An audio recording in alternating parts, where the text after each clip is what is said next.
할렐루야. 이른 새벽부터 기도의 자리로 나오신 여러분 모두를 환영하고 축복합니다. 오늘은 어제에 이어서 이사야 1장 마지막 말씀으로 여러분과 은혜 나누기를 원합니다. 하나님은 이사야 1장의 시작에서부터 유다의 멸망을 예언하셨었죠. 어제 본문에서 하나님이 유다를 이제 심판하기로 작정하셨기 때문입니다. 유다는 불의한 자들의 피, 연약한 자들의 피를 흘리기를 기뻐하는 불의한 백성이기에 하나님은 그들을 그 죄에서 그대로 좌시하실 수가 없으셨던 것입니다. 예배는 열심히 드리지만 종교적인 행위는 많이 남아있지만 정작 삶에서의 예배는 사라지고 참된 정의의 모습은 사라진 그들의 모습을 오늘 본문에서도 지적하고 계십니다. 이사야 당시에는 유다 백성들은 이방 종교와 우상 숭배에 빠져 있었어요. 왜냐하면 이방 종교는 너무나도 쉽게 풍요를 약속하고 정치적, 경제적 안정을 약속했기 때문입니다. 그래서 많은 유다의 공직자들, 정치 지도자들은 하나님을 믿고 하나님을 신뢰하기보다 이방 종교를 더 신뢰하고 이방 종교에 더 매몰되어 있었어요.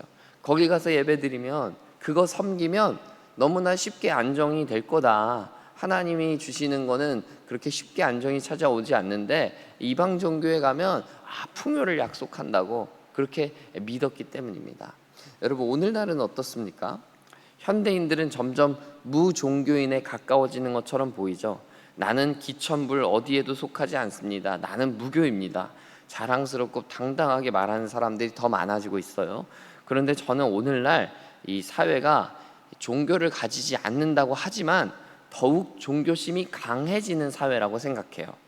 저와 여러분은 하나님을 믿기에 하나님을 예배하고 있는데 세상 사람들은 무교라고 말하면서 아무것도 예배하고 있지 않나요? 그들은 정말 예배하고 있지 않을까요? 저는 그렇지 않다는 것이죠. 세상 사람들은 자신들이 만들어 놓은 돈이라는 우상, 평안과 안정이라는 우상, 자녀라는 우상, 수많은 우상들을 자신의 삶에 세워놓고 그것을 예배하고 사모하고 있거든요. 그러니 겉으로는 표는 안 나지만 더욱 종교심이 강해진 사회일 수밖에 없어요. 현대 사람들은 자신들의 우상에 대한 더욱더 강한 집착과 집념을 보여주고 있거든요. 이사야의 심판의 예언이 오늘 현대 사회에도 유효한 이유가 바로 여기에 있는 거예요. 사랑하는 여러분, 이것은 단순히 교회를 안 다니고 나는 무교입니다 이야기하는 사람들에게만 해당되는 게 아닙니다. 이 자리에 있는 우리 그리고 모든 크리스찬들에게도 다 해당되는 것입니다. 왜냐하면 우리도 하나님을 믿으면서 하나님이 아닌 나만의 우상을 섬기고 나만의 우상을 따를 때가 많기 때문입니다. 그러므로 여러분, 이사야가 전했던 심판의 메시지, 이 멸망의 예언들이 우리의 삶에도 와서 부딪히게 되고 우리의 삶에 회개가 일어나게 되는 놀라운 일들이 나타나게 되기를 소망해 봅니다. 오늘 본문 1절을 보면 하나님의 탄식이 나와 있어요. 하나님은 이 예루살렘 성을 바라보시면서 그 성전에 있었던 그 예루살렘을 바라보시면서 그렇게 신실했던 이 성읍이 어찌 창녀와 같이 되었는가? 정의와 공의가 거기에 충만했었는데 어째서 범법자들과 살인자들로 가득하게 되었는가? 하나님이 지금 탄식을 터뜨리고 있어요. 이사야를 통해 하나님이 지적하시는 예루살렘의 죄악 첫 번째는 첫 모습을 잃어버리고 변질되었다라는 것입니다.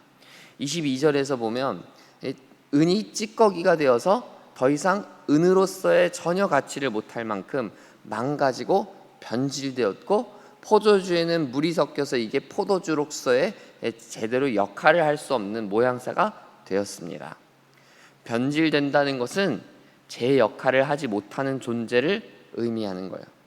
하나님이 보시기에 예루살렘을 더 이상 원래의 기능을 할 수 없는 존재가 된 것입니다. 우리로 따지면 이런 거죠. 모양은 예배당인데 더 이상 예배당으로서의 가치를 지니지 못한다. 모양은 교회인데 더 이상 교회로서의 가치를 지니지 못하는 조직이 되었다. 이런 것과 같은 거죠. 사랑하는 여러분, 우리 개인은 어떻습니까? 우리는 첫 마음을 잃지 않고 살아가고 있습니까? 예루살렘이 자신의 본연의 역할과 가치를 상실한 것처럼 첫 마음을 잃어버리고 첫 사랑을 잃어버린 것처럼 우리는 예수님을 향한 첫사랑, 하나님을 향한 감격의 그 첫 눈물을 상실하고 있지는 않습니까?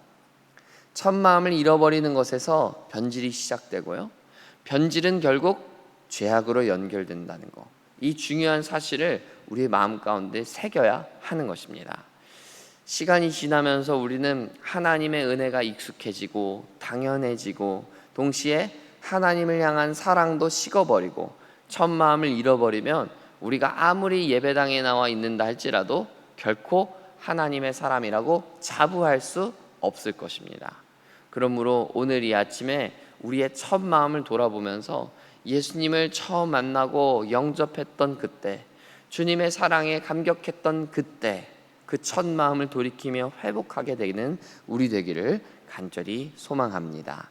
오늘 본문 24절을 보면 상당히 충격적인 말씀을 듣게 됩니다. 하나님은 장차 내가 내 대적에게 보응하고 내 원수에게 보복하리라, 이런 말씀을 하시는데, 여기서 말하는 하나님의 대적, 하나님의 원수는 하나님을 믿지 않던 이방 민족들을 의미하는 게 아니에요.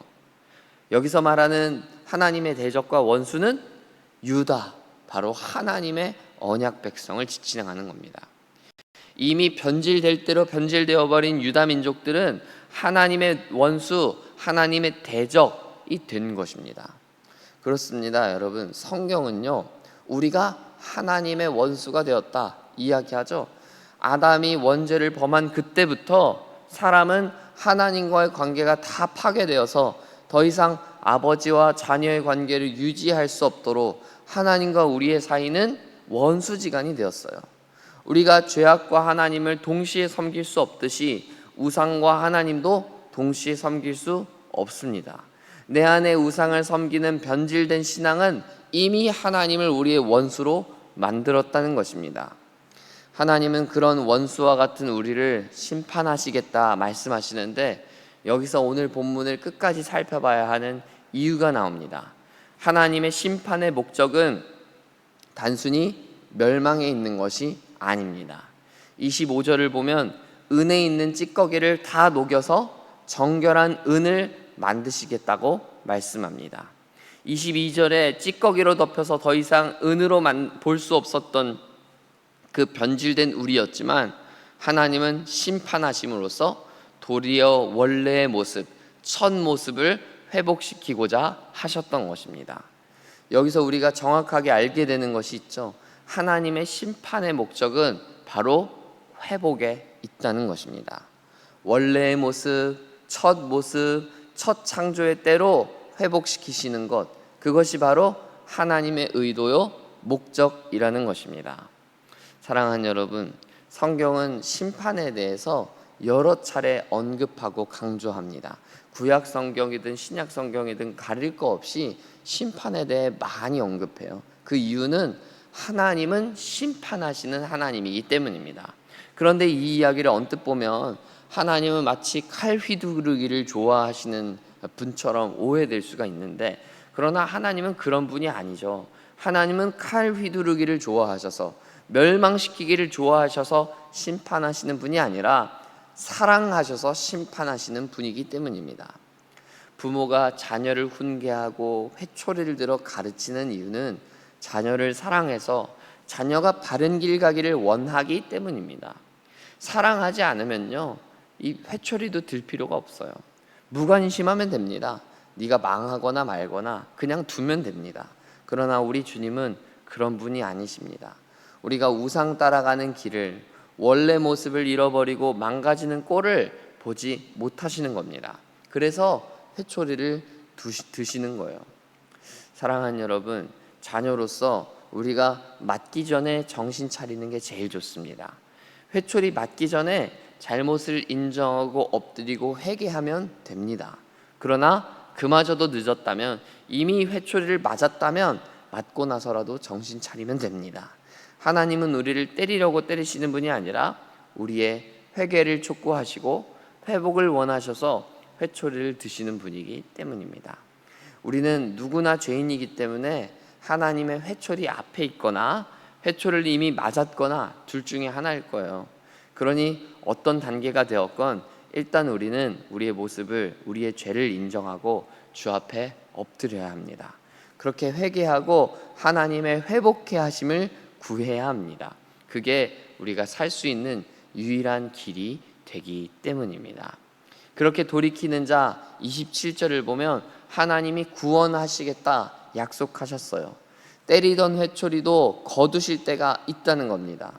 구원은 오직 회개하는 자, 돌이키는 자의 것이기 때문입니다.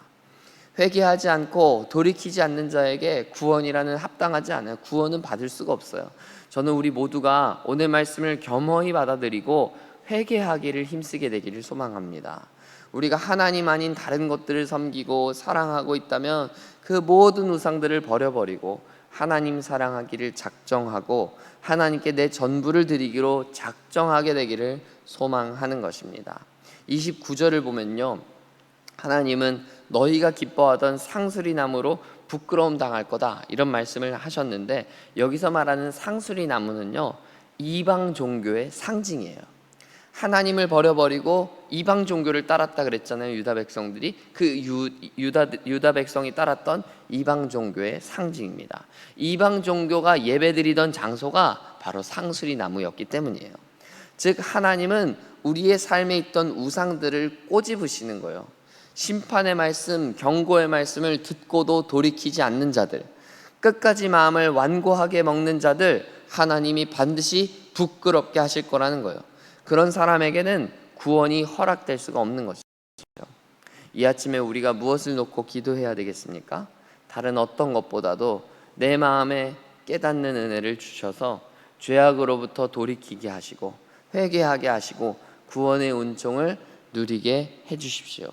예루살렘 백성들과 같이 우상에 젖어서 하나님과 원수관계로 살면서 그저 나는 주의 백성이라고, 나는 하나님의 자녀라고 착각하지 않게 하옵소서. 우리가 이런 제목으로 기도해야 할 것입니다. 여러분, 하나님의 평가는 정확합니다. 사람의 눈은 속일 수 있을지 모르지만 하나님의 눈은 속일 수가 없습니다. 그 정확무오하신 하나님의 눈을 두려워하면서 더욱 겸손하게 주 앞에 무릎 꿇게 되는 여러분의 오늘 이 아침이 되기를 간절히 소원하고 축복합니다. 함께 기도하겠습니다. 하나님 아버지, 우리가 하나님을 믿는다고, 하나님을 따른다고, 나 하나님의 자녀라고 이야기하면서도 우리의 삶으로는, 우리의 실제적인 삶으로는, 모습으로는 하나님을 믿기보다 이방 종교, 다른 우상 숭배를 열심히 하고 있는 것은 아닌가. 우리의 모습을 예루살렘에 비추어서 좀 평가해보고 또 돌아봅니다.